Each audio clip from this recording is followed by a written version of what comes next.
할렐루야. 네, 좋은 주일 아침입니다. 자, 우리 인사하시겠습니다. 잘 되고 있습니다. 하나님이 우리와 함께 하십니다.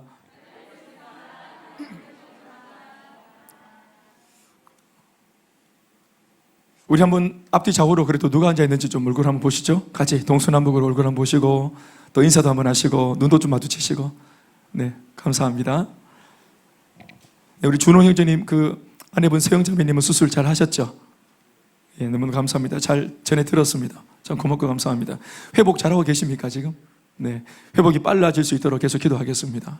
고맙습니다. 우리 또 아내분 암 수술 하시는데 또 얼마나 애가 탔겠습니까? 우리 하나님 함께 하셨겠지만 또 인간된 마음에는 얼마나 마음이 졸였겠는가. 우리 한번 격려의 박수 한번 하십시다.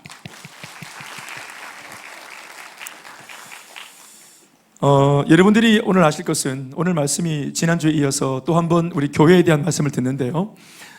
하나님의 말씀이 교회에 포커스를 맞추어서 교회에 주시는 말씀이다 할 때는 우리의 삶은 사실 교회에 올 때 말씀을 들을 때 내 개인적인 문제를 가지고 또 말씀을 들으려고 하고 또 응답도 받고자 온단 말입니다. 그래서 이렇게 뭔가 하나님이 교회에 주시는 말씀 이렇게 접근하면 상당히 거리가 느껴지고 더군다나 저도 뭐 경험이 있지만 나는 지금 내 문제 때문에 해결받고자 교회에 왔는데 목사님이 그날따라 선교사님을 외국에서 모셔다가 강사로 세워서 막 선교지 이야기 막 들려주면은 이게 내 삶과 무슨 관계가 있는가 하고 좀 그런 엉뚱한 생각을 저도 옛날에 많이 했더랬어요. 그런데 어느 그것도 하나도 버릴 것이 없는 말씀이 바로 하나님의 말씀이고요.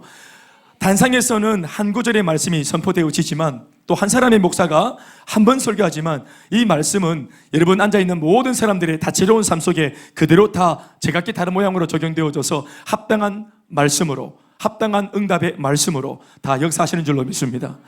그래서 요한계시록 은한 퀴즈를 보면은 하나님의 말씀, 주의 음성을 많은 물소리와 같다 했습니다. 물은 그냥 한 줄기의 물이 흐르는 건데 그 물소리를 듣는 사람마다 졸졸졸, 콸콸콸, 줄줄줄 뭐 이러면서 제각기 듣는 것처럼 그냥 물이 한 줄기 흐르는 건데 한 물이 흐르는 건데 소리는 다양하게 사람들에게 들려지는 것입니다.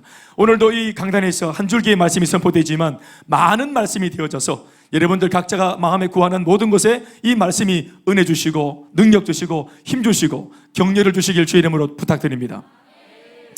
그러니 오늘 여러분들도 말씀을 들을 때 교회에 대한 말씀이다 할 때 이것이 단순히 교회 어떤 이 큰 숲 맑은 샘 교회를 향한 말씀이기도 하지만 이 공동체의 구성원인 한 사람 한 사람 바로 이 자리에 앉아있는 여러분 개인에게 주시는 말씀으로 받았으면 참 좋겠습니다.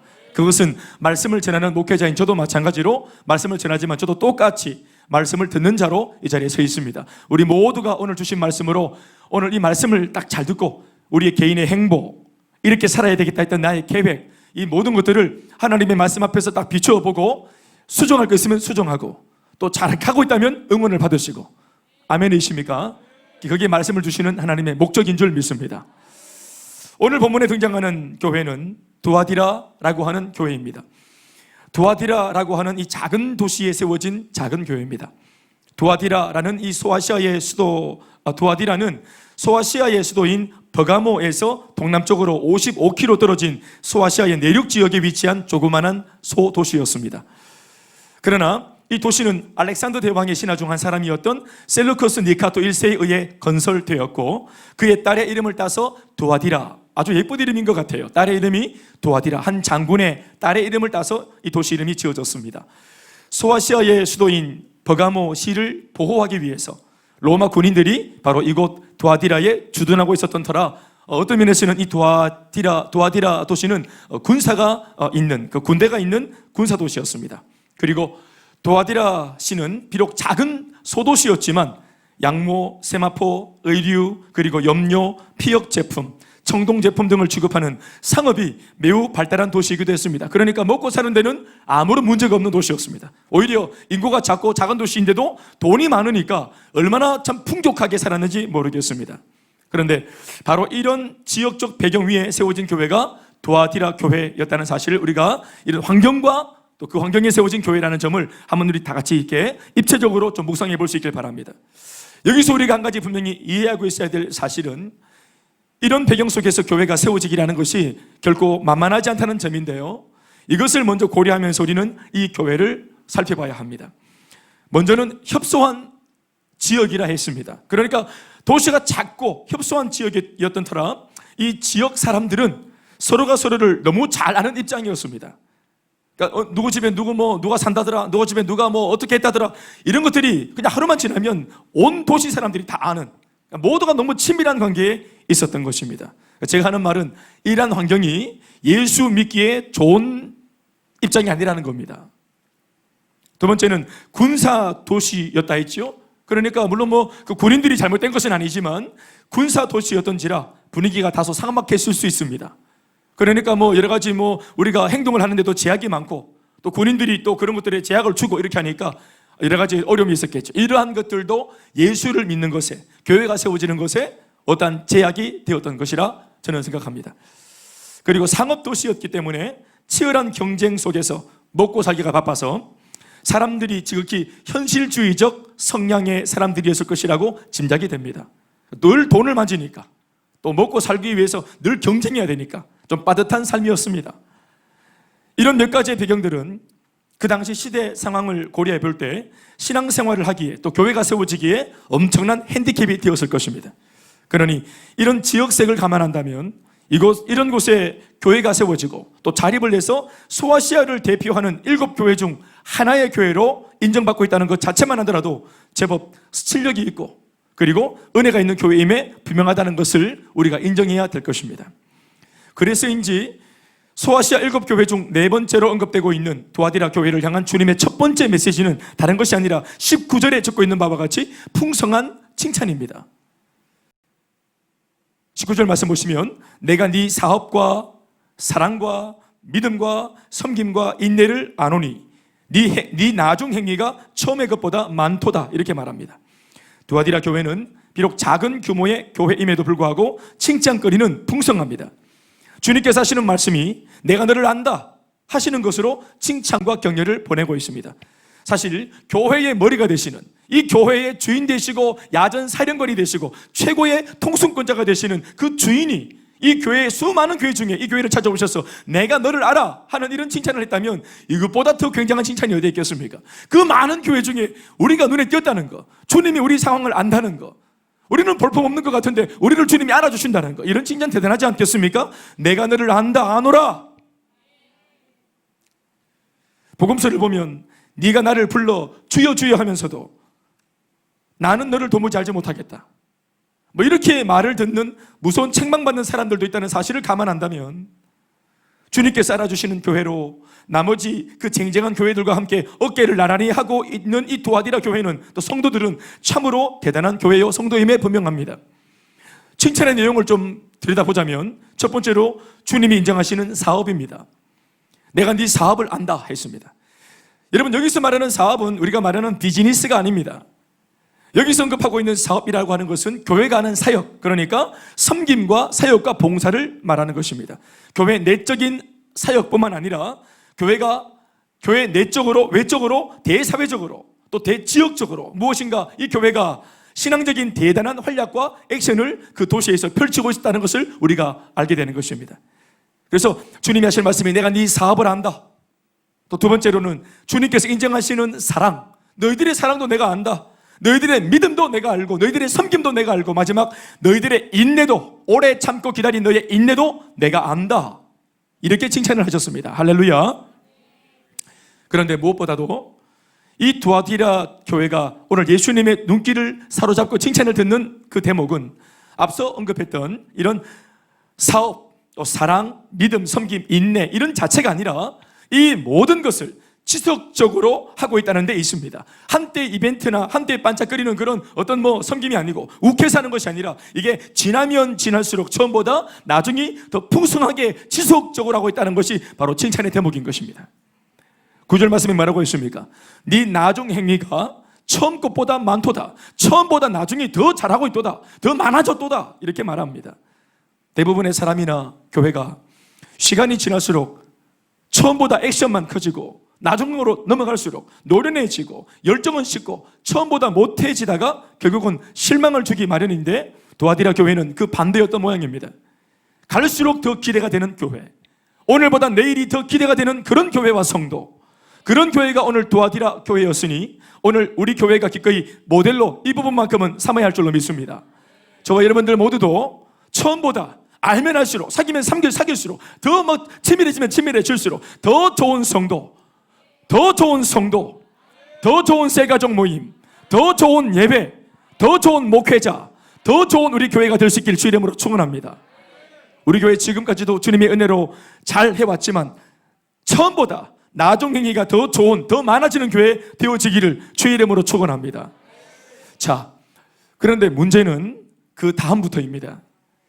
이 다음 내용들을 들여다보면 상당 부분을 할애해서 많은 책망거리들이 나열되어 있는데요, 그 하나하나가 앞에서 언급한 칭찬의 내용들을 무색하게 할 만큼의 내용들입니다. 아니, 사실 좀 더 솔직하게 말하면 무색하게 해버리려고 예수님이 이렇게 의도적으로 말씀을 지금 전하고 있습니다. 책망거리 자체를 듣기 전에 앞서 우리가 아멘을 연발하며 또 고개를 끄덕이며 도전받고 감동받았던 그 칭찬의 내용들을 좀 더 냉정하게 살펴볼, 또 재해석해 볼 필요가 있어졌습니다. 오늘 제가 이 본문을 설교하면서 제가 지난 주일에 설교한 4대 교회의 경우와 달리 한 가지 언급하지 않은 거 있죠. 이 말씀은 18절부터 시작되어지는데 저는 오늘 19절 칭찬의 내용부터 바로 제가 언급을 했습니다. 그것은 두아디라 교회 앞에 나타나 친히 말씀을 주고 계시는 예수님의 모습입니다. 그것이 삭제되었고 제가 잠시 빼먹었습니다. 순서를 좀 바꾸려고 의도적으로 이렇게 말씀을 제가 선언하고 있습니다.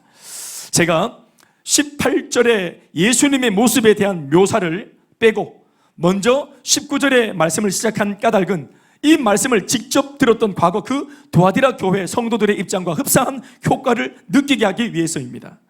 무슨 말인가 하면 처음엔 그들도 여러분들처럼 이렇게 칭찬이 막 나올 때 내가 너를 안단다, 여러분 주님이 우리를 아신대요 하니까 막 아멘이 터져 나왔겠죠. 우리처럼 그들도 아멘을 했을 겁니다. 우리는 우리 교회가 아닌데도 아멘을 했으니까. 두아디라 교회는 직접 칭찬을 들었으면 얼마나 아멘을 했겠습니까? 사업 아멘 했습니다. 내가 너희들 사랑을 한다 아멘 했습니다. 내가 너희의 인내와 믿음과 그런 어떤 여러 가지 제스처를 알아준다 아멘 했겠죠. 처음에는 그들도 이 19절의 말씀을 들을 때 칭찬으로 들었다가 나중에서야 그것이 칭찬이 아니라 더 큰 어떤 그 질책이라는 것을 알고 큰 찔림과 충격을 받았을 것입니다. 입에서 나오는 말씀의 내용은 분명 칭찬인데, 메시지는 칭찬인데 그 말씀을 전하고 계시는 예수님 메신저의 모습은 살벌한 모습이었기 때문에 그런 것입니다. 눈을 감고 메시지만 딱 들어보면 분명 칭찬인데 눈을 떠서 이런 칭찬을 해주시는 주님의 모습을 딱 보자면 몸은 철갑을 두르신 데다가 두 눈은 쌍라이트를 켜고 그렇게 나타나서 거의 싸움 직전의 용사와 같은 모습이니 두아디라 교회 성도들은 칭찬을 들으면서도 뭔가 석연치 않은 느낌을 받게 되고 심지어는 두렵기까지 했던 것입니다. 무슨 또 말씀을 하려고 저래 샀노? 이런 느낌인 것입니다. 오늘 제가 오반 게 아닙니다. 쌍라이트 켰다. 여러분 오늘 예수님이 나타나신 모습은 두 눈에 불꽃을 달고 오셨습니다. 불꽃 같은 눈으로 오셨습니다. 아니 그냥 눈에 불이 붙으셨습니다. 그리고는 무쇠의 다리로 오셨습니다. 주석 같은 발, 주석이 뭡니까? 강철입니다. 청동이에요. 그러니까 철갑으로 무장한, 여러분 사람이 어디 걸어가는데 장화만 신고 오겠습니까? 예? 철갑으로 무장하는데 신발만 워커를 신고 그렇게 오겠습니까? 아닙니다. 다리가 완전 무장을 했다면, 발을 무장했다면 위에 있는 모습들도 다 무장을 한 겁니다. 단순히 그들이 고개를 다 들지 못해서 발만 본 겁니다. 두려워서. 발만 딱 봐도 철갑 무장을 하신 주님의 모습인 것입니다. 완전 무장을 하신 철갑 예수님. 그리고 눈에는 완전 불을 켜시고 그리고 나타난 겁니다. 그리고는 화를 내실 것 같은데 화를 안 내시고 입에서 칭찬이 나오니까 이게 헷갈리는 것입니다. 보통 그렇게 오시면 막 두드려 패셔야 되는데 안 때리시고 입에서는 칭찬이 나오니까 아멘 하는데 눈 뜨면은 어이구 시끄럽겠고 이게 헷갈리는 것이죠. 사실은 왜 헷갈립니까? 그들의 삶이 이중적이기 때문에 헷갈리는 것입니다. 그래서 예수님도 두 가지의 모습으로 메시지와 메신저의 모습이 다르게 나타나신 까닭은 예수님은 말씀으로도 메시지를 전하고 당신의 모습으로도 메시지를 전하고 계시는데 아멘이십니까? 그것은 그들의 모습이 속과 겉이 다른 이중적인 모습이었기 때문에 주님이 안팎으로 그들의 말씀으로 그들을 지금 다루고 계시는 것입니다. 이해하시면 아멘 하실까요? 오늘 본문의 시작 구절인 18절 말씀을 우리가 비로소 한번 봅시다. 두아디라 교회의 사자에게 편지해라. 그 눈이 불꽃 같고 그 발이 빛난 주석과 같은 하나님의 아들이 이르시되, 자 이렇게 오신 겁니다. 일단 말은 모르겠고 메신저의 모습 자체가 불꽃 같은 눈으로 그리고 주석 같은 강력한 강철의 발로 나타나셨습니다. 오늘 두아디라 교회에 찾아오신 예수님의 모습은 어떤 분으로 묘사합니까? 눈은 불꽃 같은 눈, 발은 빛난 주석, 강철의 발을 갖고 계신 분으로 나타나셨습니다. 눈이 불꽃 같다는 표현의 의미는 두 가지인데, 하나는 밝힌다는 의미, 하나는 태운다는 의미가 있습니다. 사람의 눈은 속일 수 있어도 불꽃 같은 눈을 가지신 예수님은 절대로 속일 수 없다는 뜻이겠죠. 그리고 주님의 그 불꽃 같은 눈앞에서 밝히 드러난 그 모든 추한 은밀한 것들은 죄다 타오르는 불에 태워질 것이라는 의미가 있겠습니다. 주님이 들추어내고 주님이 지금부터 태울 거라고 당신의 모습으로 암시를 주는 것입니다. 그리고 주님의 그 불꽃 같은 눈앞에서 밝히 드러난 모든 더러운 것들은 주석 같은 강력한 주님의 발에 무참하게 다 짓밟히게 될 것이라고 하시는 음성을 주고 계시는 것입니다. 아멘이십니까? 불꽃 같은 눈과 강력한 주석과 같은 발을 가지신 예수님의 모습 속에서 두아디라 교회 성도들이 보자마자 즉각적으로 깨달아야 했던 것은, 오늘 주님께서 무엇인가 우리 안에 은밀한 것들을 드러내려고 하는구나, 밟으려고 오셨구나, 이걸 들추어내시려고 오셨구나, 드디어 오늘이구나. 이때까지 죄를 짓고 잘못 살면서도 뭔가 불안했는데, 불안하면서도 아무 일 없으니까 계속 진도를 뺐는데 드디어 오늘 딱 걸린 겁니다. 오늘이구나. 오늘이 그날입니다. 이것을 빨리 마음으로 깨닫고, 그래서 하나님 앞에 이미 딱 보는 순간 바로 그냥 회개가 일어나는 것입니다. 아멘이십니까? 오늘 본문 23절 말씀에도 이렇게 적고 있습니다. 또 내가 사망으로 그의 자녀를 죽이리니 모든 교회가 나는 사람의 뜻과 마음을 살피는 자인 줄 알지라. 내가 너희 각 사람의 행위대로 갚아주리라. 23절 말씀에는 두아디라 교회를 찾아오신 주님이 어떤 주님이라고 하십니까? 사람의 뜻과 마음을 살피시는 주님, 너희 각 사람의 행위대로 갚으시는 주님이라고 말씀하십니다. 그들의 신앙은 이제껏 눈에 보이는 것에만 더 중점을 두고 있었고, 사람들의 평가에 민감했던 나머지 사람의 내면의 뜻과 마음과 행위의 중심을 보시는 하나님을 무시하고 있었던 것이 오늘 주님의 말씀 앞에서 드디어 그 실체가 드러나고 있는 것입니다. 유진 피터슨이 쓴 메시지 성경이라는 성경이 따로 있습니다. 독특한 성경인데 많이 쉽게 풀어놓은 거예요. 메시지 성경을 보면 이 구절이 이렇게 묘사되어 있습니다. 모든 교회들이 겉으로 예수님에게 영향을 미칠 수 없다는 것을 알게 될 것입니다. 마치 엑스레이를 통해 보는 것처럼 예수님께서는 모든 것을 아시는 분이시기 때문입니다. 사람들한테는 속이 다르고 겉이 다른 모습으로 숨길 수 있고 이게 통과할 수 있지만, 엑스레이를 보듯이 다 통과해서 다 뚫어서 보시는 주님 앞에서는 결코 숨길 수 없을 것이다 하는 말씀을 적어놓은 것입니다. 18절과 23절 말씀에서 동일하게 말씀하고 있는 공통점이 있습니다. 겉으로 볼 때는 화려해 보이는 행위이고, 신앙 행위, 사람들에게는 칭찬받아 마땅한 행위라 하더라도 행위 자체보다 그 행위의 숨은 동기를 보시는 하나님 앞에서는 아무런 가치가 없을 수 있다는 사실을 우리가 들어야 하는 것입니다. 이런 맥락에서 본다면 칭찬으로 들었던 내용 중 처음보다 나중 행위가 더 많다라고 했던 그 칭찬하신 것도 실제로는 하나님께서 원하시는 교회의 모습은 아니었던 것으로 깨닫습니다. 뭔가 풍성해지고 많아졌다는 것 자체만 해도 가지고 주님은 칭찬하지 않습니다. 주님이 원하시는 것은 물량 공세가 아닙니다. 성과를 더 낮게 뭔가 나타내 보이는 것이 아닙니다. 열매를 더 많이 만들어서 그냥 일단은 결과를 좋게 만들어내고 보자라고 하는 어떤 그런 결과주의가 아닙니다. 그런데 왜 좀 전에는 주님께서 다 아신다고 하시면서 19절 말씀에 칭찬 일색하셨습니까? 그 이유는 비록 주님께서 원하시는 방향은 아니었다 할지라도 두아디라 교회가 나름대로 열심히 해보려고 애쓴 것에 대해서 주님께서 연민을 느끼고 계시고, 또 어떤 면에서는 안타까움을 느끼고 계신다는 것을 칭찬의 말로 대신한 겁니다. 그도 그럴 것은 아까도 말했지만 환경적으로, 지역적으로, 배경적으로, 그것도 핍박의 시기에, 그 옛날 2000년 성경시대에 여러분 이렇게 지금 소규모 도시가 잘 먹고 잘 살 수 있고 얼마든지 죄를 지을 수 있는 그 환경 속에서 죄를 뒤로하고 복음을 받아들이고 꽃을 피워서 교회가 세워졌다는 것은 대단한 일입니다. 아멘이십니까? 참 그 정도에만 해도 대단한 거예요. 그런데 이 교회가 뭔가 내실이 없고 뿌리가 약하니까 뭔가 들은 것은 있어가지고 행동은 옮기고 제수원을 취하는데 그 속이 뭔가 가득 차 있지 못했던 거예요. 기도 없이, 말씀 없이, 성령의 인도를 받지 못한 채로, 어떤 면에서는 자기 충족을 위해 자아 실현의 장을 열기 위해서 그렇게 신앙적인 제스처를 했는지 몰라요. 그러나 우리가 볼 때는, 우리 수준에 볼 때는 참 그 거짓되다, 가증스럽다 할지 몰라도 예수님이 볼 때는 그것이 그래도 참 기특하다. 단지 오늘 주님께서 이렇게 무시무시한 모습으로 찾아오셔서 이 교회를 말씀으로 다루고 계신 이유는 야단치는 것이 목적이 아니라 돕고자 한 것입니다. 이거 아멘 하십시오. 영적으로 수술해서 하려고 하는 이 교회, 어린 교회가 비록 잘 못하지만 뭔가 잘 못하게 만드는 불순물들을 제거해서 잘할 수 있도록 돕기 위해 오신 것입니다. 아멘이시죠? 그러니까 참 부족하지만 이걸 가지고 야단을 치거나 윽박을 지르거나 한 것 대신에 하나님이 내가 너를 안다. 아이고 내 안다. 내가 너를 안다. 욕 본다 니. 이렇게 말씀으로 격려하고 위로하고 계시는 것입니다. 그러나 칭찬으로만 갈 수 없었던 것은 문제가 있었기 때문에 칭찬은 칭찬이지만 또 문제는 문제대로 다루어야 하는 것입니다.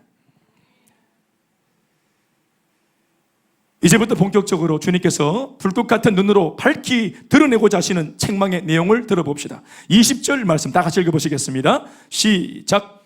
그러나 네게 책망할 일이 있노라.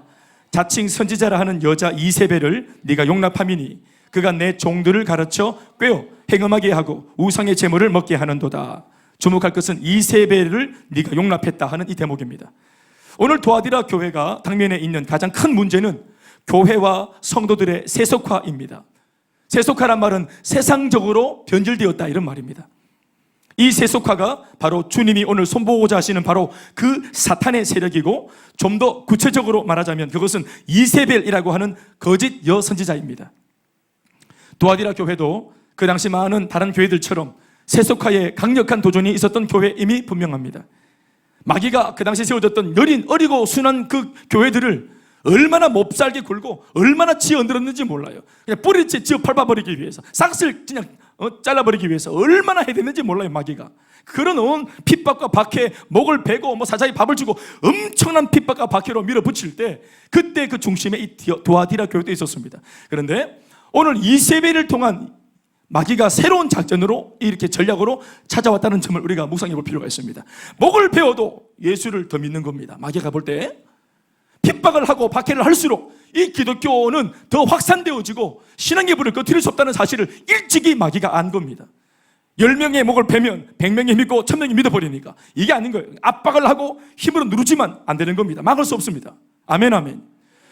그런데 참 희한한 것은 이 도아디라 교회가 당면한 문제와 같이 예수를 그냥 전면적으로 믿지 못하게 막는 게 아니고 거짓된 가르침과 다른 복음으로 들어와서 교회 안에 들어와서 신앙생활을 밀어주고 말씀대로 살도록 뭔가를 밀어주고 여전히 교회 다니도록 밀어주고 예배 드리도록 밀어주고 이렇게 하는데 이상하게 자꾸 밀리는데 가다가 보면은 낭떠러지로 가는 겁니다. 은밀하게 가르침 몇 가지를 바꿔놓는 겁니다. 자동차 안에 부속품 몇 개를 빼놓는 겁니다. 그러니까 겉으로 볼 때는 이 자동차가 못 가게 막는 것이 아닌데 그 속에 같이 들어가서 부속품을 빼고 또 막 속여서 혼란하게 만들어서 잘못된 길로 운전하게 만드는 이러한 이상한 계략들을 쓰기 시작한 것입니다. 이게 재미를 본 겁니다. 핍박을 할 때보다, 박해를 할 때보다.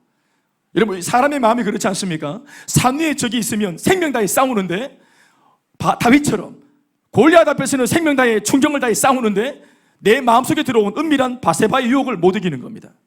내 마음에 있는 적을 우리가 잡아내지 못하는 거예요. 은밀한 유혹들, 욕망들, 이런 변질되는 마음들, 세속화의 유혹들, 이런 것들을 이기지 못하는 겁니다. 그러니까 이것이 바로 이세벨이 가지고 왔던 그런 마귀의 어떤 영향력이었습니다. 도아디라 교회도 그 당시 다른 많은 교회들처럼 이런 도전을 받았다 했죠. 세속화는 예수 그리스도를 부인하지 않습니다.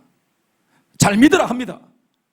그런데 가다가 중간에 자빠지도록, 그래서 끝이 다르도록, 그래서 이단, 끝이 다르도록, 기승전은 잘 갔는데 결론에서 엎어지도록 만드는 이런 짓을 하는 것입니다. 세속화는 복음을 반대하지도 않습니다. 다만 이 모든 진리를 성경적으로나 혹은 영적으로 해석하지 않고 세상적 가치관으로 해석하게 만듭니다. 인본주의적인 발상으로 이걸 고민하게 만듭니다.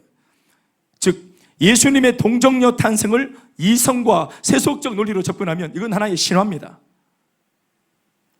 바울은 복음이 모든 믿는 자들을 구원하는 하나님의 절대 능력이라고 외쳤지만 세속적 구원과는 천국이 있음을 동의해 주면서도 왜 하필 꼭 복음만이, 꼭 예수만이 구원의 길이냐고 편협하지 않도록 해야 된다고 하면서 그렇게 은근슬쩍 여지를 주는 말을 합니다. 이와 같이 사탄의 앞잡이 노릇을 하던 교회의 타락과 또 세속화를 부추긴 그 인물이 바로 이세벨이었고, 이 이세벨의 거짓된 가르침이 이런 엄청난 결과물을 자아냈습니다. 세속의 달콤한 거짓 가르침이 교회 안에 주입되자 이 어린 교회는 빠르게 변질되어 갔습니다.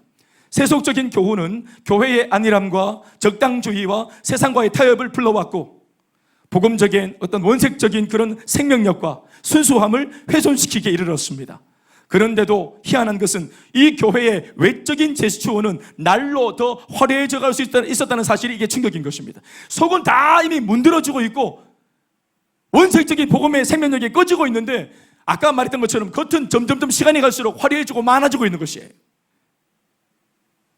그러니 이 교회가 변질되고 세속화되었음에도 불구하고 여전히 교회가 하고 있는 제스처, 그러니까 사업, 사랑하는 행동들, 행위들, 바자회, 또 먹거리 잔치, 밥 퍼주는 거, 이런 믿음, 섬김, 이런 인내가 가능해 보였던 것입니다. 게다가 그 행위가 더 화려해지고 심지어는 지속적이기까지 했던 사실을 기억해야 됩니다. 그런데 이것은 사실 하면 할수록 하나님께 영광이 아니라 이러한 행동은 하면 할수록 주님을 욕보이는 것이고 하나님을 아프게 하는 것이었습니다.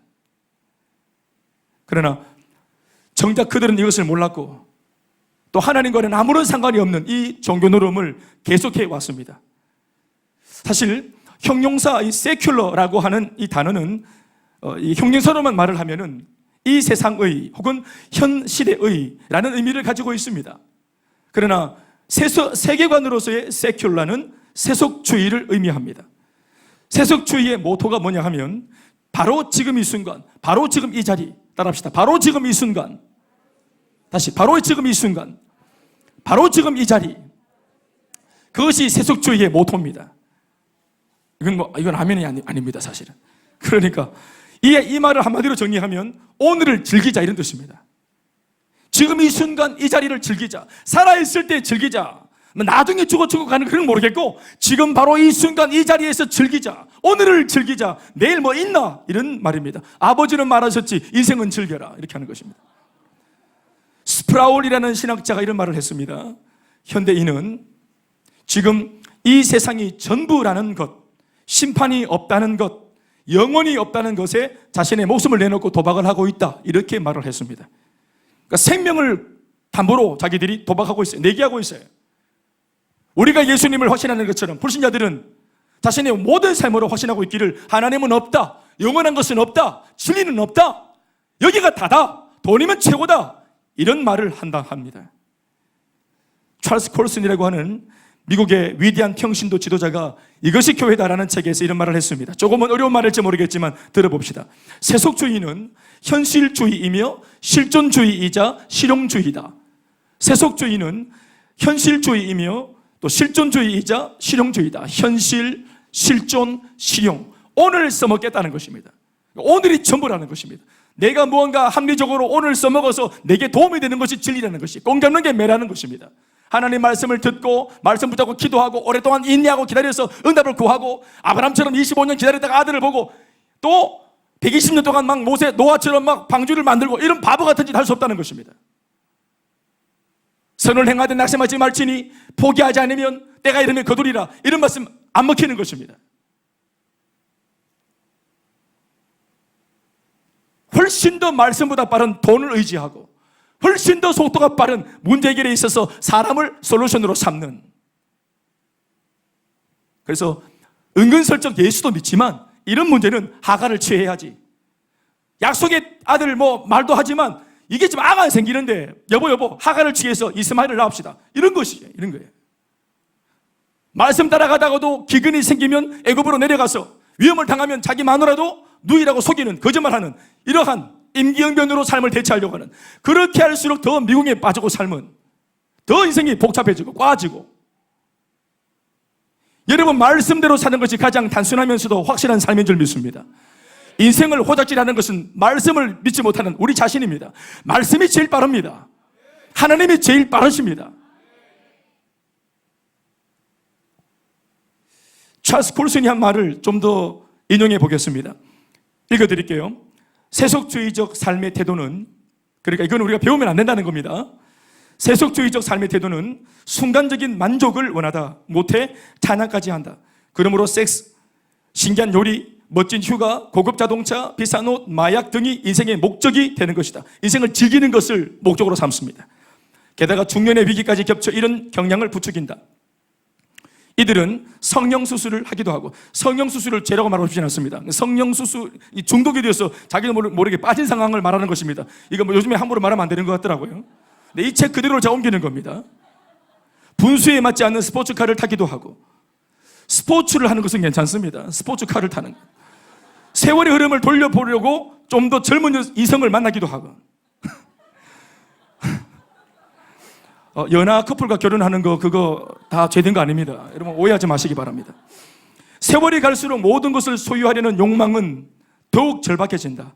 어떤 이들은 지체하지 않고 자기 나름대로의 논리적인 결론에 이른다. 그 결론은 다름 아닌 꺼리낌 없는 범죄다.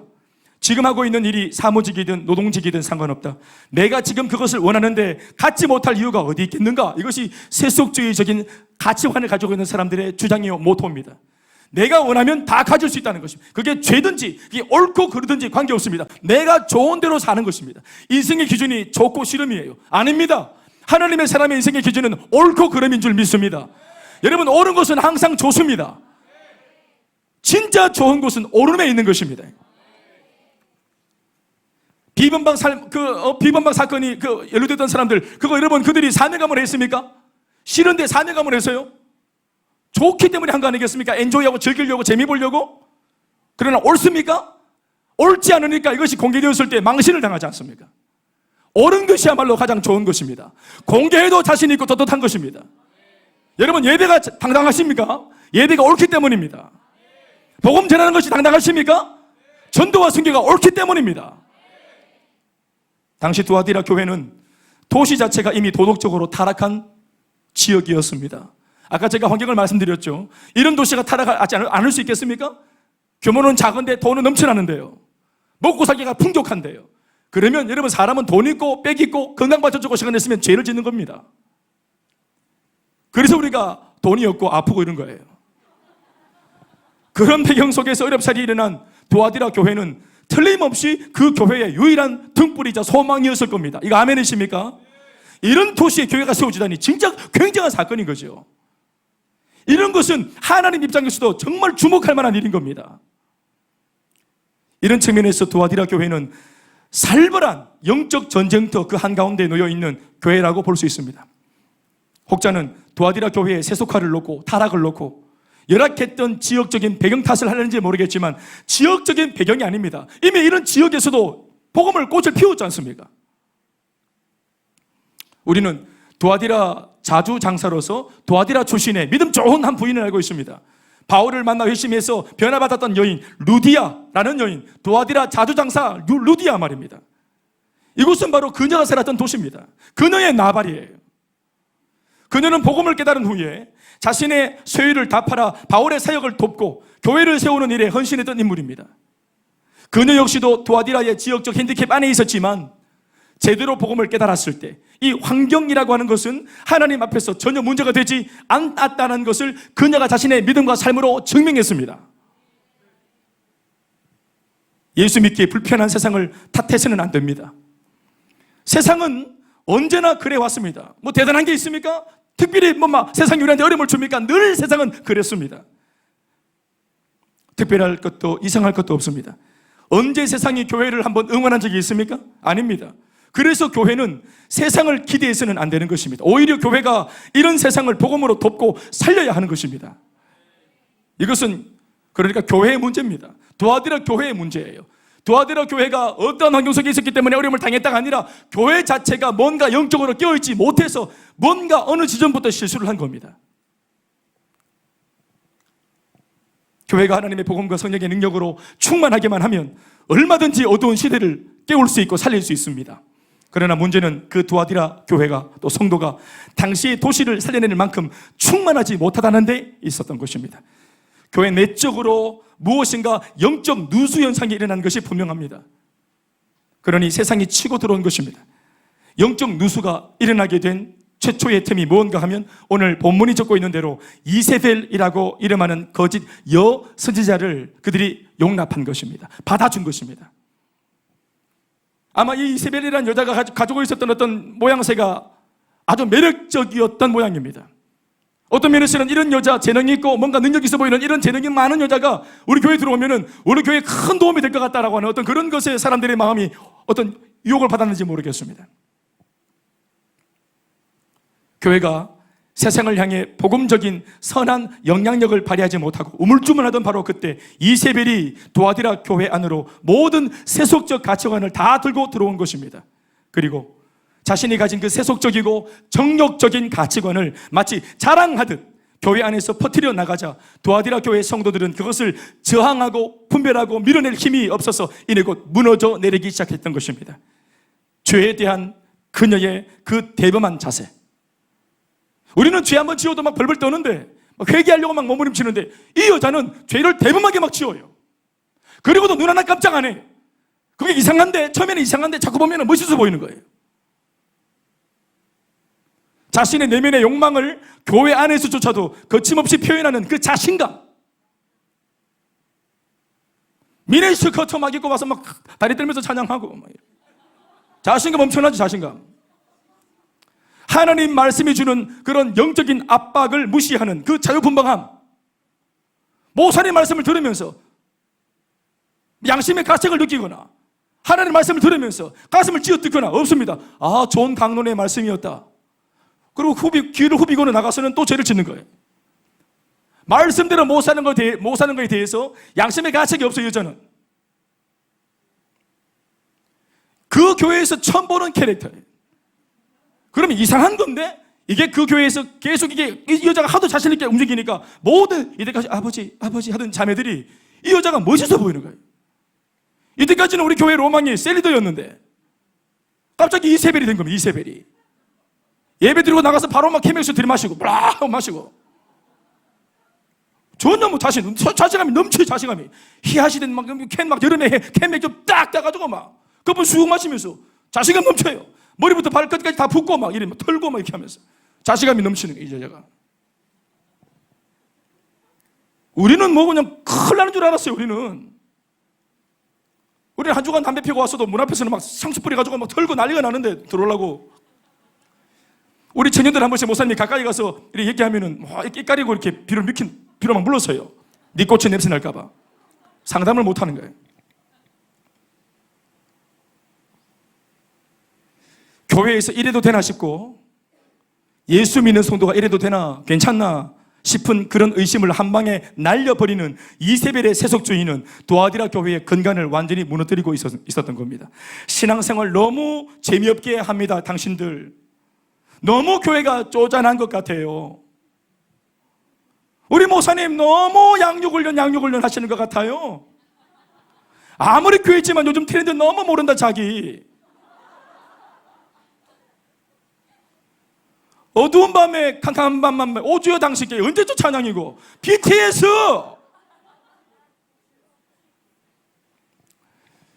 그러면서 세상의 즐거움과 성적인 방종을 주도하자 급물살을 타듯 교회 전체가 음란하고 가증한 사탄의 집이 되는 것은 순간적이었습니다. 그녀의 가르침은 단 한 가지였습니다. 오늘을 즐겨라. 한 번뿐인 인생을 즐겨라. 기도실에 박혀있던 그대들이요 수고하고 무거운 짐을 다 던지고 동성도로 나오세요 하는 겁니다. 경시로 나오세요 하는 것입니다. 마음의 욕구를 억누르지 말고 네가 원하는 것을 지금 하라. Just do it. 그러니 이런 달콤한 가르침 앞에서 신앙의 깊이가 짧았던 초신자들이 어떻게 버텨내겠습니까? 여러분 에스키모인들이 늑대를 잡을 때 쓰는 사냥법을 들으셨을 겁니다. 술록을 잡아서 그리고 술록의 피를 다 따로내어서 그리고 거기 술록의 피를 담궈놓은 그릇 속에 칼을 집어넣고 얼립니다. 그리고는 이 덩어리 전체를 땅바닥에 딱 묻어놓고, 그리고는 사람의 흔적을 지우고는 딱 숨어서 지켜보면 여지없이 술록의 피의 냄새를 맡고 늑대들이 몰려옵니다.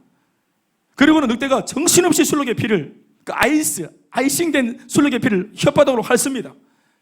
처음에는 미친 듯이 술록의 피를 핥지요. 나중에는 술록의 피를 다 핥고 난 뒤 날카롭게 베어나온 칼인지 모르고 끊임없이 혓바닥으로 날름거리다가 자기 혀가 비어져서 그 술록의 피 속에 자기 피가 묻고, 나중에는 술록의 피가 다 사라졌음에도 흥건히 묻어나는 자기 피만 정신없이 핥다가 출혈과다로 쓰러져 죽어지는 겁니다. 이게 처음에는 달콤하고 처음에는 굉장한 것 같고 재미가 있고, 심지어는 이때까지 말씀에 눌리고, 하나님 말씀에 눌리고, 나보다 신앙 좋은 사람들한테 막 눌리고, 나보다 훨씬 잘하는 사람들한테 눌리고, 사역 잘하는 사람한테 막 눌리고 기도하고 있다가 이세벨이 나한테 죄 지을 용기를 주고, 이세벨이 나한테 와서 사회적으로 타락할 응원과 용기와 격려를 주니까 정신없이 이세벨의 가르침을 핥은 것입니다. 여러분, 재미도 잠시입니다. 그러니까 교회도 예배도 한두 번 빠지게 되고, 세일 모임 한두 번 안 나가게 되고, 말씀 안 보게 되고, 기도 안 하게 되고, 이게 처음에는 양심에 갇혀 있다가 어느 한 순간을 딱 지나면은 자기 피를 핥는 것입니다. 망한한 길로 자기 스스로가 땅을 파고 들어가는 것입니다. 그리고 혼절해서 자빠져 죽어가는 것이에요. 당시 두아디라 시에는 오늘날의 노동조합과 같은 길드라는 조합이 아주 성행해서 조합원이 되어줘야 취직도 되고 은행 거래도 이 마을에서는 할 수 있었습니다. 그래도 길드의 조합원이다 할 때 어깨 힘 좀 줬습니다. 그런데 이 조합은 이 도시의 정치, 경제, 사회, 더 나아가 종교에까지도 상당한 영향을 끼칠 정도의 힘이 막강했습니다. 그리고 이 조합은 자체적으로 섬기는 수호신이 있었는데, 조합원들은 사업의 번창을 위해서 정기적으로 이 신에게 제사를 드렸습니다. 그리고 제사가 끝나면 제사 음식을 먹으면서 진탕 놀았는데, 그때 여자들을 불러들여서 음탕한 짓을 했던 것입니다. 그리고 이 모든 것은 아주 그 마을에서는 자연스러운 것이었고, 이것은 하나의 관례이고 하나의 문화였습니다. 아무도 그 마을 사람, 그 동네 사람들 이걸 탓하지 않았습니다. 이 마을 전체를 먹여 살리는 것이 이 조합입니다.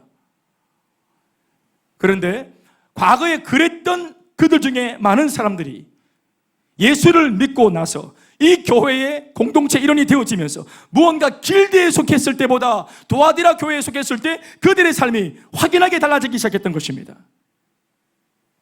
그러나 이게 놀라운 삶이지만 마귀는 이것을 기뻐하지 않습니다. 그리고 여전히 길드에 남아서 과거와 같이 죄를 짓고 있던 사람들한테는 그것이 꼴볼견인 겁니다.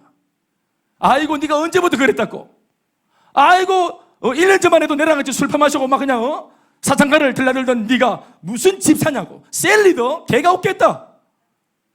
마귀는 이거 기뻐하지 않습니다. 그 변화 중 몇 가지가 바로 앞에서 언급했던 사업, 사랑, 믿음, 섬김, 인내였던 겁니다. 부족해도 하려고 하는 거, 그러니까 변화된 삶의 열매였습니다, 사실은. 그러니까 부족해도 예수님이 칭찬했던 거예요. 그 배경이 여기에 있는 것입니다. 아멘이십니까? 부족하지만 과거의 삶에 비하면 이것도 대단한 거예요, 사실은. 그들은 이전까지의 관례를 거절했겠죠. 술을 거절했겠죠. 2차, 3차 문화를 거절했겠죠. 자신의 신앙의 정조를 지키려고 애쓰는 이들이 되어갔습니다. 제사 거절했을 겁니다. 하나님 사람답게 살아보려고 애를 썼을 겁니다. 작은 도시 안에서 얼굴을 맞대고 살던 사람들 사이에서 갑자기 다른 삶을 선언하니 욕도 먹고 손해도 보고 여러 가지 어려움이 많았을 겁니다. 그러나 이것이 옳은 삶입니다. 아멘 타이밍 놓치신 거죠? 이것이 옳은 삶입니다. 이게 진짜 예수님이 원하시는 삶일 줄로 믿습니다. 또 교회는 이런 삶에 대하여 끊임없이 가르쳐야 할 줄로 믿습니다. 그런데 단 하나, 이세벨이라고 하는 세속적 가치, 그 하나가 교회 안에 들어와서 이제까지의 모든 아름다웠던 것들을 다 뒤집어 엎어버린 것입니다. 왜 그렇게 하냐? 왜 욕먹고 사냐? 네 나이가 몇 개인데 지금 하나님 말씀, 이거 1세기 말씀입니다. 21세기를 사는 사람이, 첨단 과학 문명의 시대를 사는 오늘의 우리가 1세기 저 고대 시대 성경시대 이야기, 이 가치관을 따르라고 한다는 이 말도 안 되는 거예요. 이거를 가르치고 있는 목사 정말 잘못했다고 말하는 것이겠죠. 이세벨의 가르침입니다. 예수를 별나게 믿는다고 이제껏 애써 꺾고 오던 옛날 습관들을 다시 이세벨이 자극시켰던 것입니다. 그리고는 양심을 아예 마비시켜버려서 죄 짓는 일에 용기를 내게 만들어 줘버렸습니다. 그러면 성도들이 이것을 분별하고 밀어내야 되는데, 희한한 것은 우리가 죄에 노출되면 희한하게 예수를 믿어도 과거 죄를 우리가 기억한다는 게 놀라운 겁니다. 분명히 우리가 예수 믿고 기도하고 충만하고 달려가는데, 한여름에 우리가 지나가다가 보면 간판, 큰 간판에, 그것도 막 대형 큰 간판에, 이런 큰 간판에, 예? 공유가 나와가지고 막 그냥 막 보리음료 막 이런 거 막 확 마시고 막 트름을 하면은 우리가 막 눈이 막 돌아가잖아요. 침이 꼴딱꼴딱 넘어가고. 옛날에 그게 막 생각이 나고. 사이다 생각하시겠어요? 설마 콜라 생각하시겠어요? 이벤트 걸들이 나와서 막 흔들어대면은 길에서 나도 모르게 자꾸 운전 안 하고 쳐다보게 되고. 우리 세포가 죄를 기억하고 있는 거 아시죠? 우리 뇌세포가, 우리 DNA가 여러분 죄로 오염된 DNA잖아요. 지금은 하나님의 말씀이 잡아주니까 이것을 사실은 욕구불만 상태예요, 예수 믿는 사람들은. 그러나 평생 욕구불만으로 살다가 죽는 겁니다, 우리는. 아멘입니까? 이 욕구에 대해서 불만이 있어야 돼. 아무것도 못하고. 불만이에요, 불만. 아멘입니까? 욕구 불만. 욕구 자유가 되면 안 되는 거예요. 자유부인이 되어서 버터플라이 온 천지 사방 날아다니다가 불이 뛰들고 가면 안 된다 이 말입니다.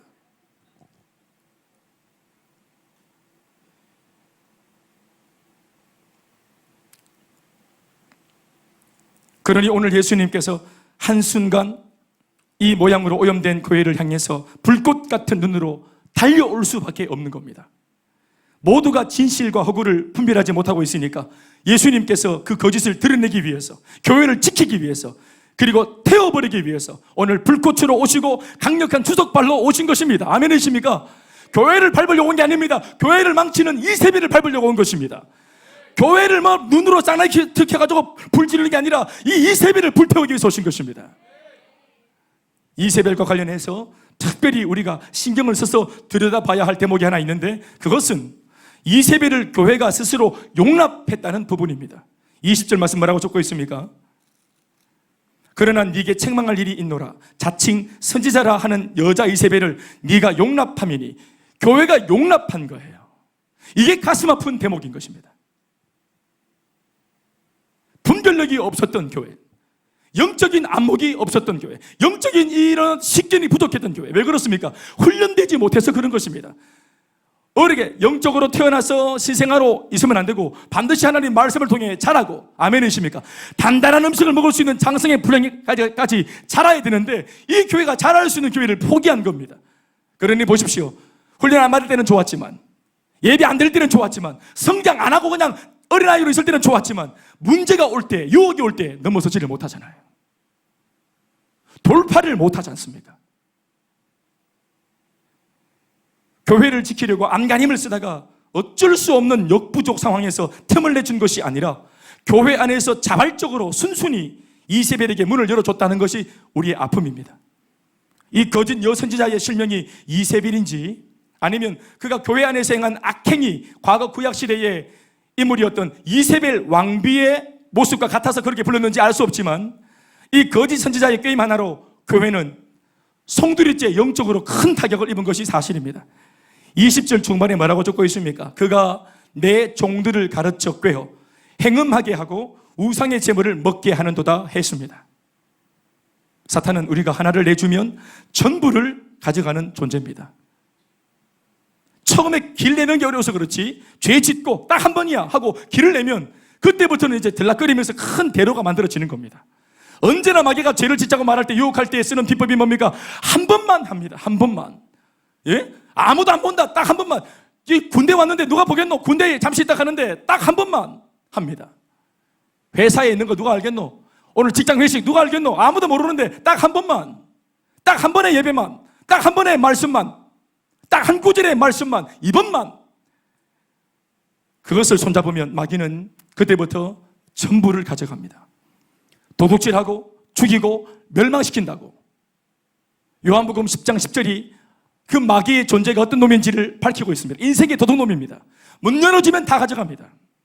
우리의 기쁨, 즐거움, 예수 믿는 황홀한 이 행복한 마음, 감격들 마귀에게 열어주면 다 가져갑니다. 사랑하는 여러분, 주님은 교회를 사랑하십니다.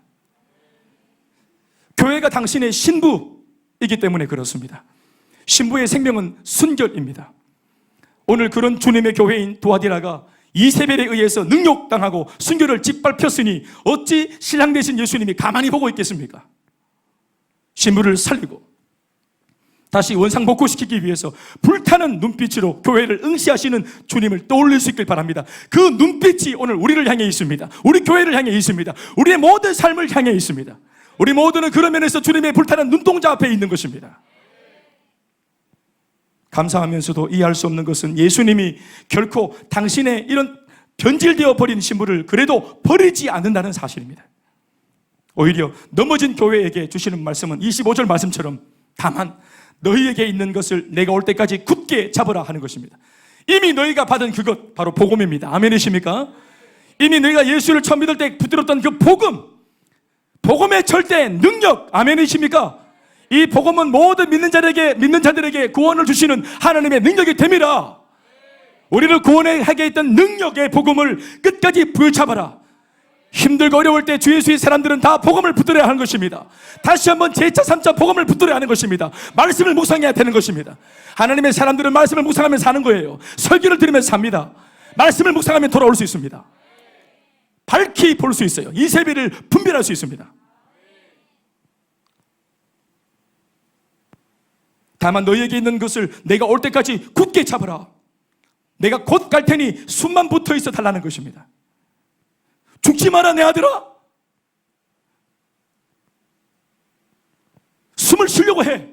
몸부림을 쳐. 그냥 그렇게 떠내려가지는 말아야지. 제가 이제 얼마 전에 딱 한번 띵 해가지고 넘어갔을 때 집사람이 딱 받아줘가지고 눕혀놓더만은 119에 전화하는데 침착하게 전화하더라고요. 예?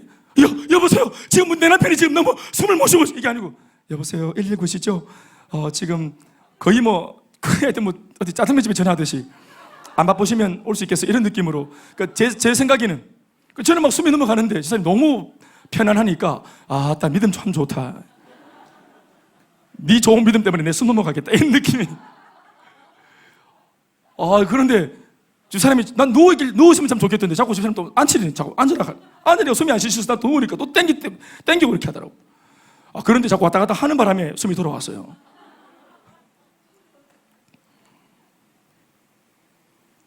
내가 곧 갈 테니까 숨만 붙어 있어라. 최소한의 회개와 돌이키고자 하는 눈물의 간절함이 있기를 정말로 바란다. 비록 많이 넘어졌고 무너졌으며 너무 많은 실망을 드린 나머지 우리 스스로도 우리가 용서가 안 되는 상황이지만 주님의 말씀은 뭡니까? 이미 우리에게 주신 이 복음을 다시 한번 굳세게 붙잡아 보라 하는 것입니다. 말씀 뵙겠습니다. 오늘 우리가 살펴보고 듣고 있는 이 두아디라 교회는 어떤 교회의 모습을 하고 있습니까? 그 교회 성도들은 어떠한 신앙의 수준의 사람들로 오늘 나타나고 있습니까? 영적으로 완전히 깨어져 버린 교회의 모습이요, 신앙이 땅바닥에 추락한 아주 몰골의 모습의 성도들의 모습입니다. 한때는 충만했는지 모르겠습니다. 한때는 예수님 믿고 어려운 환경 속에서 예수를 믿고 또 복음으로 일어나고 세상을 등지고 이제는 한번 제대로 살아보겠다고 교회를 세웠을 때 하나님 모실 때 큰 등불이요 소망 같은 주목할 만한 존재였는지 모르겠습니다. 그러나 그 생명력을 이어가는 원동력은 처음에 세레모니가 아닙니다. 더 중요한 것은 결혼식보다 더 중요한 것은 결혼 생활이에요. 예수를 처음 믿었을 때 영적인 세레모니보다 영접할 때의 순간보다 더 중요한 것은 이제 영접한 주님과 함께 인생을 동반해서 동행해서 살아가는 신앙 생활인 것입니다. 말씀 듣고 한순간 반짝거리며 눈물 흘리고 감격하는 것이 아니라 감격시킨 그 말씀 부여잡고 이 예배당을 나가서 삶으로 살아내는 우리의 실생활 속에 나타나는 복음인 것입니다. 우리는 이 깨어진 교회 모습 속에서 우리 자신의 모습을 발견해야 됩니다. 여러분, 깨어진 여러분들의 가정을 볼 수 있습니까? 이세벨 때문에 깨어진, 만신창이가 되어진 우리 가정, 예수 처음 믿고 온 부부가 함께 뜨거웠던, 또 아내와 아이와 함께 예배하며 말씀을 나누고 기뻐했던, 은혜의 말씀을 나누었던 그 가정에서 어느새 나도 모르게 먹고 살자고 바빠서 세속화가 들어오면서, 이세벨이 들어오면서 기도가 멈추고 찬양이 멈추고 예배가 멈추고 하나님의 기름 부으심이 중단되어진 가정을 봅니까? 도와드라 교회가 우리 가정 안에 있는 것입니다. 깨어진 여러분 자신의 개인의 인생이 보일 수도 있습니다. 나름대로 한번 살아보겠다고 애를 썼는데 안 되는 것, 공부했는데 이런 성적이 좋지 못한 것, 내 나름대로 열심히 했는데 욕먹는 것. 예수 혼자 믿으면서 우리가 뭐 하는 겁니까? 예수 혼자 믿을 때 불신자 아빠 엄마를 위해서 우리 기도하는 거 아니겠습니까? 어떤 면에서는 아빠 엄마가 모르지만 내 딸 내 아들이 예수 혼자 믿으면서 교회에 사는 모든 신앙적인 행위 속에 이 엄마 아빠를 위해서 기도하는 게 있는 거예요. 아멘이십니까? 아빠 엄마가 볼 때 정말 좋은 거예요. 그렇지 않습니까? 그러나 이것을 모르는 엄마 아버지가 내 마음 모르고 자기를 위해 그렇게 많이 기도하고 내 마음 모르고 오히려 부모님이 나를 윽박지르고 욕할 수 있겠지요. 그럴 때 마음이 이걸 잘 못 견뎌서 무너져 내려서 이제는 나 엄마 아빠 위해서 기도 안 할 거야. 두고 보라지. 나 교회 안 나가버릴 거야. 내가 교회 안 나가면 좋겠다? 그나마 내가 교회를 다니고 기도하고 있으니까 참 소망이 있었는데, 그래 엄마 아빠 말대로 내가 안 나가볼게. 내 타락해 줄게. 내 방황해 줄게. 한번 맛을 보여줄게. 여러분, 그것이 무너지는 것입니다. 무엇인가 하나님 앞에서 떳떳하지 못한 내 안에 있는 또 다른 모든 불순물들과 나만이 아는 은밀한 이세벨이라고 하는 세속적 가치의 삶이 보일 수도 있을 것입니다. 하나님과 딜하려고 하고 순종을 해야 될 타이밍에서 주판을 튕기며 손익계산에 바쁜 나 자신을 우리는 이 말씀이 마무리하는 이 시점에 회개하는 제목으로 삼아야 될 줄 믿습니다. 그러면서도 가정생활, 직장생활, 심지어 신앙생활이라고 하는 이 행위적인 것들에 있어서는 아무런 이상 증상이 감지가 안 되는, 어떤 면에서는 더 좋아 보이는 이런 이상한 모습으로 우리가 살아서는 안 되고, 이 완전 범죄가 더 이상 통용되어서는 안 됩니다. 오늘 말씀 앞에 건거되어야 합니다. 말씀 앞에 폭로되어야 합니다. 이게 들통나야 하는 것입니다. 사랑하는 여러분, 오늘 저와 여러분 모두에게 주시는 이 말씀을 붙들고 함께 우리 자신의 내면을 돌아보고 회개했으면 참 좋겠습니다. 버릴 것은 빨리 버리고 주님의 순결한 신부의 자리로 다시 정의 취할 수 있길 바랍니다. 그래서 오늘 그렇게 돌아온 자들에게 다시 주겠다고 하시는 주님의 약속의 회복의 음성 듣는 주인공이 될 수 있기를 바랍니다. 아멘이십니까? 같이 이 말씀 붙들고 같이 한번 기도하시겠습니다. 주님, 우리가 마음속에 은밀하게 용납한 이 두아디라 교회에 있었던 이세벨 세속주의 가치관, 오늘을 즐기자 현실적인 생각들, 주님은 꿈을 꾸게 하시고 주님은 내일을 말씀하시고 주님은 미래를 말씀하시지만 내세를 말씀하시지만 나는 잘 모르겠고 오늘이 중요하다고 말하는 내 안에 교만한 마음들, 무지한 마음들 용서해 주시옵소서. 깨끗하게 하여 주시옵소서. 밀쳐내고 승리할 수 있도록 하나님 도와 주시옵소서. 힘을 다하여 기도하시겠습니다. 살아계신 아버지 하나님, 주신 말씀 마음에 새기고 우리가 두아디라 교회이요 우리가 두아디라 교회 성도입니다. 하나님 아버지, 비록 작은 것들 우리가 용납하였지만 이 작은 악한 것들이 우리 마음을 뒤집어 엎고 하나님과의 관계를 깨뜨리고 성령으로 충만하지 못하게 만들었습니다. 하나님, 과거처럼 충만하지 못하고 감격이 없고 아버지 나사가 빠진 자동차와 같이 곤두박질 치고 있습니다. 하나님, 성령으로 우리를 부여잡아 주시고 생명의 말씀으로 우리를 이끌어내어 주시옵소서. 내가 네게 갈 때까지 네게 있는 것을 굳게 잡으라 하신 말씀, 복음을 잡고 비전과 사명을 부여잡고 다시 한번 믿음으로 일어나기를 소망하오니 우리에게 성령의 기름 부어 주시옵소서. 비전이 갱신되고 하나님 사명이 다시 한번 더 개혁될 수 있도록, 개몽될 수 있도록, 갱신될 수 있도록 역사하여 주시옵소서. 타락한 삶, 타락한 마음, 변절된 마음 아버지 부여잡아 주시옵시며 편찮은 영이 충만할 수 있도록 우리에게 쏟아부어 주시옵소서. 개인의 삶, 부부생활, 가정, 아버지 우리 직장과 사업들 거짓되게 하지 않도록 도와주시며 아버지 거짓과 술수와 곤모술수로 살지 않게, 반칙하지 않게 도와주시며 말씀에 잇대어 기쁨으로 살아낼 수 있는 주 예수의 사람 다 되게 하여 주시옵소서. 주님, 그럼에도 불구하고 돌아서지 않겠습니다. 뒤돌아서지 않겠습니다. 한번 붙던 이 말씀의 능력을 붙잡고 이미 좁은 문으로 들어섰고 돌아갈 수 없고 이미 들어선 이 문 속에 좁은 길을 걷고자 할 때 힘을 주시옵소서. 이 길 끝에 계신 예수님 바라보고 끝까지 믿음을 완주할 수 있도록 성령님 역사하여 주시옵소서. 믿음의 싸움을 싸워내고 선한 싸움을 싸워내고 이 싸움 다 맞췄노라 주 앞에 고백하는 그날이 올 때까지 아버지여, 이때까지 한 과거의 일들은 잊어버리고 표대를 향하여 다시 한번 달려갈 수 있는 우리 모든 교회 성도 다 될 수 있도록 기름 부어주시고 우리 한국교회 한국교회 모든 목회자와 성도들 다 될 수 있도록 성령이여 역사하여 주시옵소서. 우리 한국교회 복음이 회복되게 해 주시옵소서. 모든 교회 도와드라 교회처럼 이 세배를 몰아내고 회복될 수 있도록 성령님 기름 부어 주시옵소서. 기대하고 소망하며 예수님의 이름으로 기도하옵나이다. 감사하며 박수하시겠습니다. 할렐루야.